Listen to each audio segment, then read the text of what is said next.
Colombia Espírita Radio TV presenta Encuentros Espíritas, un espacio para la reflexión y el desarrollo espiritual.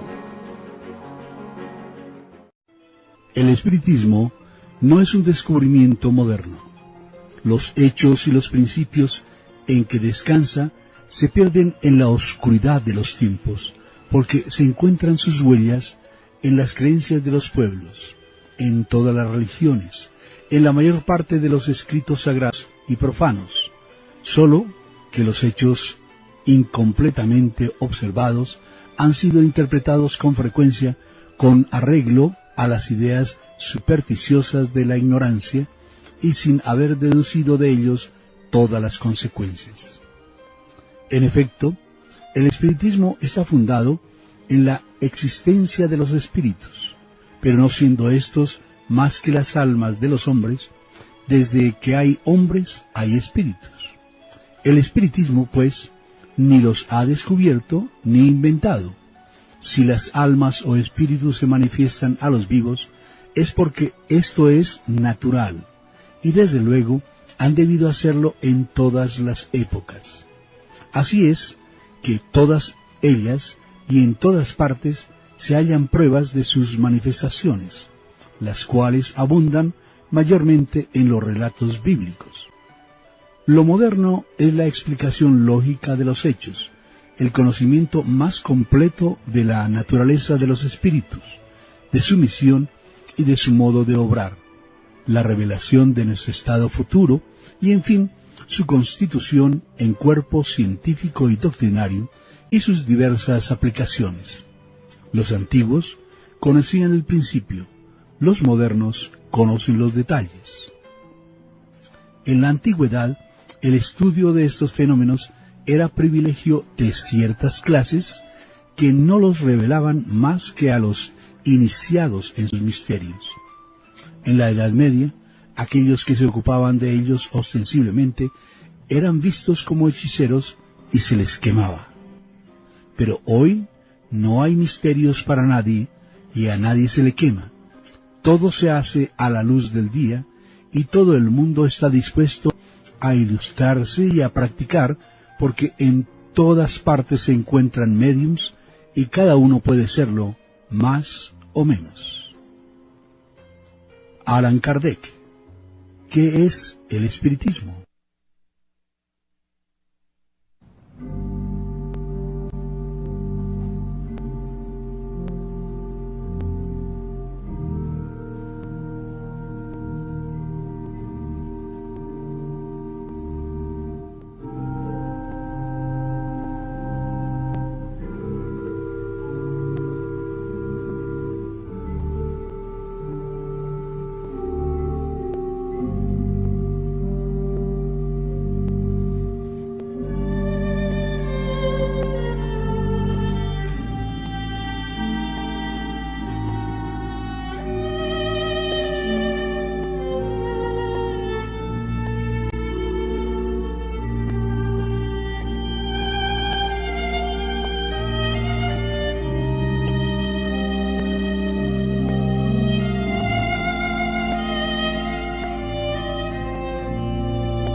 Cuando el alma del cuerpo pide nuestra atención, generalmente procuramos atenderla con el mejor alimento que podamos conseguir.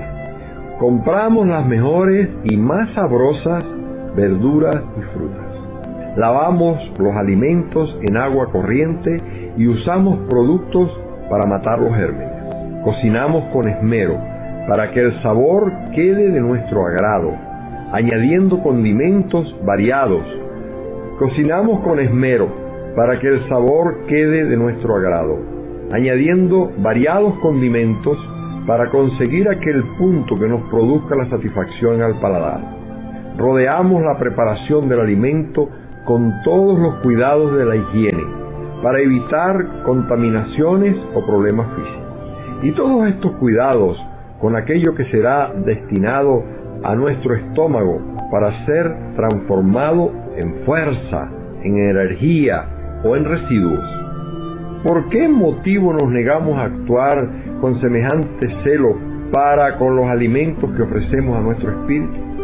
Nuestra verdadera realidad, el ser espiritual que sobrevive a la muerte, igualmente necesita de comida para que se sienta abastecido de fuerzas para la jornada evolutiva que enfrenta en la tierra. El aprendizaje edificante, la lectura ennoblecedora, la meditación que nos lleva a ideales nobles, los ejemplos que estimulan sentimientos elevados, el mensaje idealista que se obtiene a través de los programas educativos, de películas de contenido constructivo, la inspiración a través de la música armoniosa, la sensación de placer ante la belleza artística, el encantamiento que la observación de la naturaleza produce, la buena conversación, el gesto de amor, todo eso es alimento para el espíritu, produciendo en su íntimo la paz necesaria, la confianza en el gobierno del universo, la admiración ante la sabiduría de Dios, la confianza en sí mismo, la serenidad en las horas difíciles. Nuestro cerebro y nuestro corazón merecen alimentos aún más puros y nutritivos que aquellos que dirigimos al estómago y a las vísceras. Si no fuere así, estaremos ofreciendo el manjar precioso a los gusanos del intestino, pero a los tejidos del alma le estaríamos dando la podredumbre maloliente e inferior de todo aquello que nosotros sabemos que no nos sirve para nada.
Con alguna regularidad, el ser humano se cuestiona cuál es la verdadera razón de nuestra existencia. La clave o verdadera razón de la existencia es el progreso de nuestro espíritu inmortal. Este espíritu da vida a esas herramientas transitorias que son nuestros cuerpos físicos, pero la ignorancia o desconocimiento existente nos hace suponer equivocadamente, entre otros muchos aspectos humanos, los siguientes.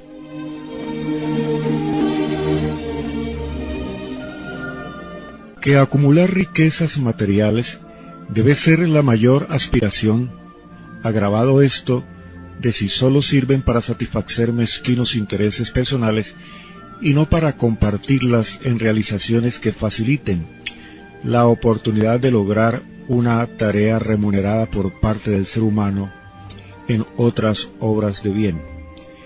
Que llegar a ser un funcionario con autoridad o mando sirve para satisfacer nuestros naturales aires de importancia. Que llegar a ser un destacado profesional significa una envidiable posición. Que ocupar una posición o cargo de importancia da un marco brillante a nuestra personalidad. Que para una mujer ser bonita, aunque carezca de otras cualidades espirituales más permanentes, es su mayor galardón. Que vivir la vida o malgastarla en apetencias puramente materiales, con ello está cumpliendo el objetivo de la existencia. Lo que se ignora, lamentablemente, es que estas y otras más ambiciones humanas significan una responsabilidad espiritual para nuestra alma inmortal que tiene sus correspondientes consecuencias acordes con nuestros destinos. Las posiciones sociales mencionadas, así como todos los actos o acciones de los distintos niveles humanos, desde el más encumbrado al más inferior, son regulados por una sabia ley espiritual llamada reencarnación y también otra que se llama la ley de causa y efecto o ley de causalidad.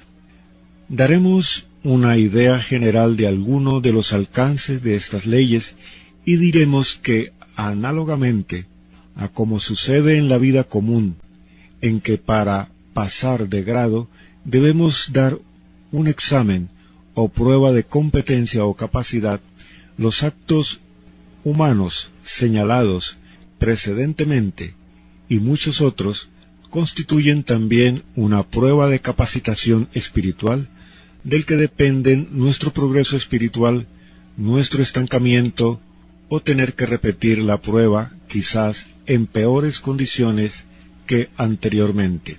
Es decir, que las posiciones sociales que citamos y otras muchas que sería extenso enumerar, más que situaciones de privilegio, son pruebas a que se somete nuestro espíritu, donde se pondrá en evidencia la solidaridad o el egoísmo de nuestra alma.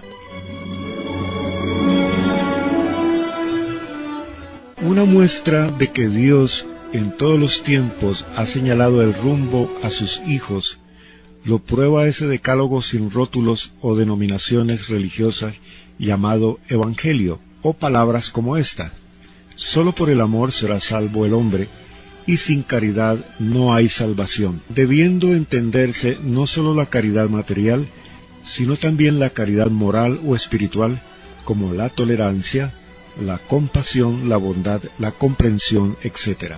De las diferentes situaciones a que suele verse expuesto el ser humano, tenemos el primer ejemplo referido a la prueba de las riquezas. Si el ser humano, en lugar de practicar el bien, una vez satisfechas todas sus necesidades, se deja llevar por un afán desmedido de poseer riquezas sin una finalidad constructiva, en beneficio también de la comunidad, convirtiéndose en un ser mezquino o avaro, al concluir su existencia, podrá ver con los ojos del espíritu la equivocación cometida y todo el daño ocasionado. La calificación en consecuencia merecida por esta persona será la de aplazado, debiendo repetir nuevamente la prueba en una reencarnación o regreso de su espíritu a la tierra. Nacerá entonces otra vez en un pequeño cuerpo que se gesta en este mundo, y su destino será la pobreza, y no de riqueza, como en la anterior existencia, de pasar necesidades y privaciones, y no de abundancia, de tener que mendigar, implorar la caridad pública para subsistir. Es muy posible también que al nacer fallezcan sus progenitores, quedando en el desamparo.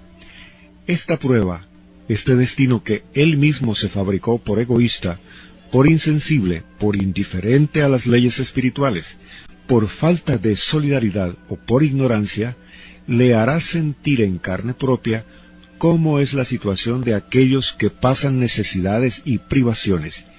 Le enseñará a ser fraternal con el prójimo y le permitirá saldar la deuda que contrajera ante Dios por su egoísmo.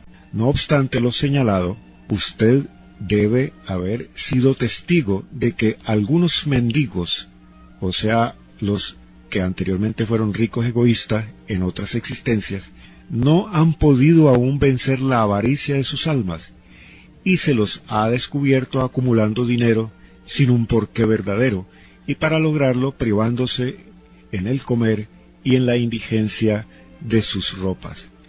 Debe comprender nuestro entendimiento que más que dueños de las riquezas de la tierra, somos depositarios transitorios de las mismas.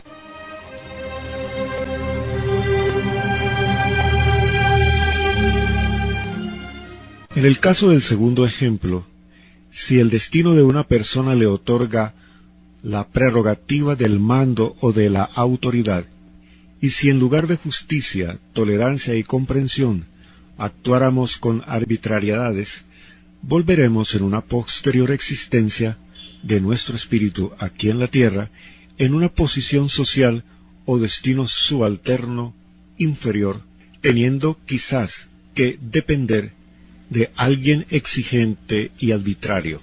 Esta nueva experiencia lo hará más comprensivo, tolerante y justo, puesto que la lección recibida ha de quedar grabada espiritualmente en el alma. Análogamente, los demás ejemplos referidos al profesional, la mujer bonita, y al ocupar una función pública, desde que se puede prodigar el bien, llegan también a tener sus justas consecuencias si el ser humano no se hace digno o acreedor al lugar o posición lograda. Así, el profesional ha de ganar para vivir, pero tendrá también la sensibilidad necesaria para hacer de su labor, si no un apostolado, por lo menos algo digno y honorable al servicio de su prójimo antes que del dinero.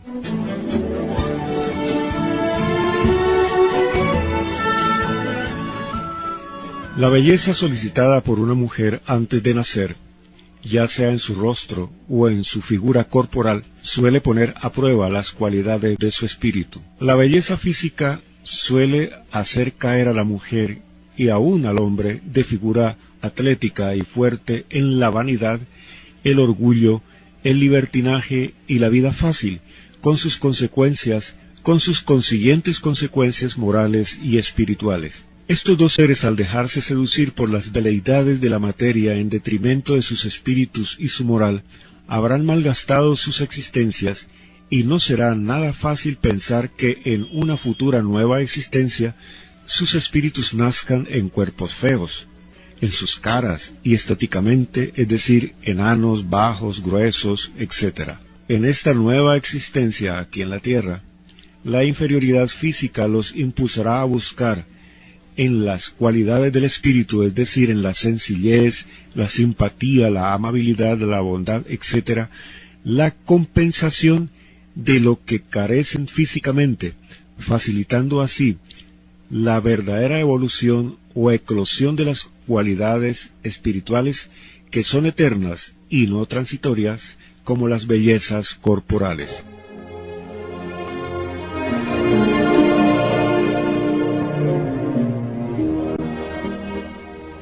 Finalmente, quien ocupe una función pública deberá entender que desde el puesto que ocupa procurará el bienestar de la comunidad y no en cambio que él mismo le sirva solamente para su envanecimiento personal, de lucimiento o resultar inoperante por el destino ilícito que pudiera darle a esa su función pública. Si en lugar de servirle de adelanto espiritual el bien que pudiera hacer desde ese cargo fallara en su cometido, le tocará vivir en una ulterior existencia o reencarnación frustraciones, desalientos, necesidades, sinsabores, etc., lo cual operará en él un cambio saludable y clamará entonces por la justicia y la solidaridad. Cualquiera sea la actividad del ser humano, obrero, empleado, industrial, profesional, docente, militar, ama de casa, barrendero, padre o madre, etcétera, etcétera, habrá de poner en evidencia las cualidades positivas o negativas de su espíritu, de tal manera que a todos, sin excepción, comprenden o alcanzan las consecuencias o efectos rectificadores de la ley espiritual de la reencarnación y de la ley de causalidad. De la evolución o progreso del espíritu depende su felicidad. Si no obstante fallara en la prueba una y otra vez hasta aprender la lección, Dios no lo castiga, sino que el mismo espíritu se lastima, debiendo cicatrizar las heridas a través de las oportunidades que el Creador le brinda para rectificarse de sus equívocos.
Dios es la inteligencia suprema, porque si hay un orden en el universo, hay necesariamente una inteligencia responsable por ella.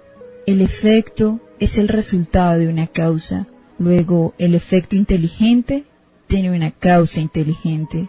La grandeza del universo, el conjunto armonioso y sabio de las leyes eternas, muestra una incomún inteligencia, orientando y conduciendo todas las cosas.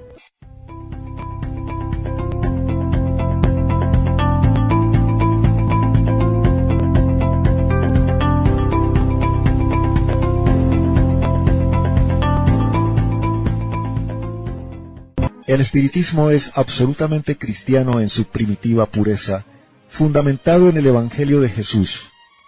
Busca el adelanto moral del hombre, dándole motivos a la luz de la razón para que cambie su modo de pensar y actuar a través de la saludable reforma moral.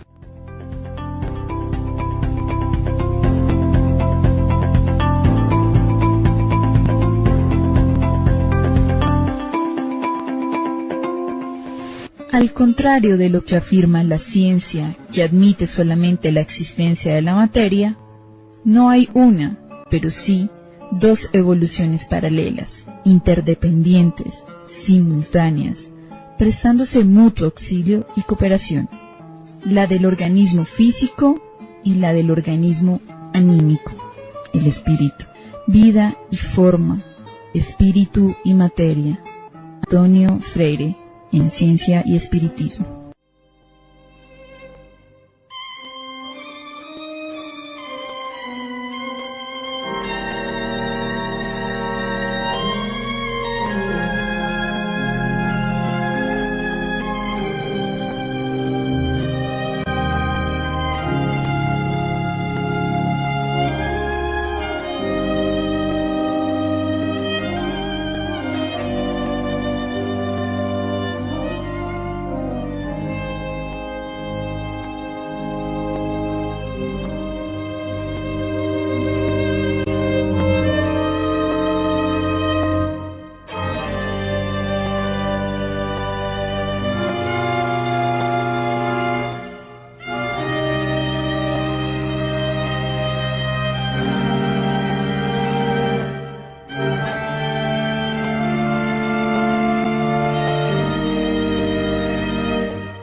La encarnación es necesaria para alcanzar tanto el progreso moral como el intelectual del espíritu. El progreso intelectual a través de la actividad que tiene que desplegar en su trabajo. El progreso moral mediante la necesidad que los hombres tienen los unos de los otros. La vida social es la piedra de toque de las buenas y de las malas cualidades. La bondad, la maldad, la dulzura, la violencia, la benevolencia, la caridad, el egoísmo, la avaricia, el orgullo, la humildad, la sinceridad, la franqueza, la lealtad, la mala fe, la hipocresía, en una palabra, todo lo que constituye el hombre de bien o el perverso, tiene por móvil, por objeto y por estimulante las relaciones del hombre con sus semejantes. Para el hombre que viviera solo, no habría ni vicios ni virtudes. Si por el aislamiento se preserva del mal, anula del mismo modo el bien. Allan Kardec, El cielo y el infierno, la justicia divina.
Es verdad que el espiritismo combate ciertas creencias tales como las penas eternas, el fuego material del infierno, la personalidad del diablo, etc. Pero ¿no es verdad que estas creencias impuestas como absolutas han creado en todas las etapas de la humanidad incrédulos y los hacen aún hoy en nuestros días? Y si el espiritismo, dando a estos y a otros dogmas una interpretación racional, conduce a la fe a aquellos que la abandonaron, ¿no presta un servicio a la religión? Así es que un venerable eclesiástico decía con respecto a este asunto: el espiritismo hace creer algo, y vale más creer algo que nada creer del todo. Admitiendo las almas o espíritus, la cuestión reducida a su más simple expresión es esta: ¿las almas de aquellos que han muerto se pueden comunicar con nosotros? El espiritismo prueba la afirmación con hechos materiales. ¿Qué prueba puede darse de que no sea posible? Si lo es, en todas las negaciones del mundo no lo impedirían que así lo sea, porque esto no es ni un sistema, ni una teoría, sino una ley de la naturaleza, y contra todas las leyes de la naturaleza es impotente la voluntad del hombre. Es pues preciso aceptar de buen o de mal grado las consecuencias y conformar a ellas sus creencias y sus costumbres. Allan Kardec. ¿Qué es el espiritismo? Colombia Espírita Radio TV presentó Encuentros Espíritas. Esté pendiente de nuestra siguiente emisión.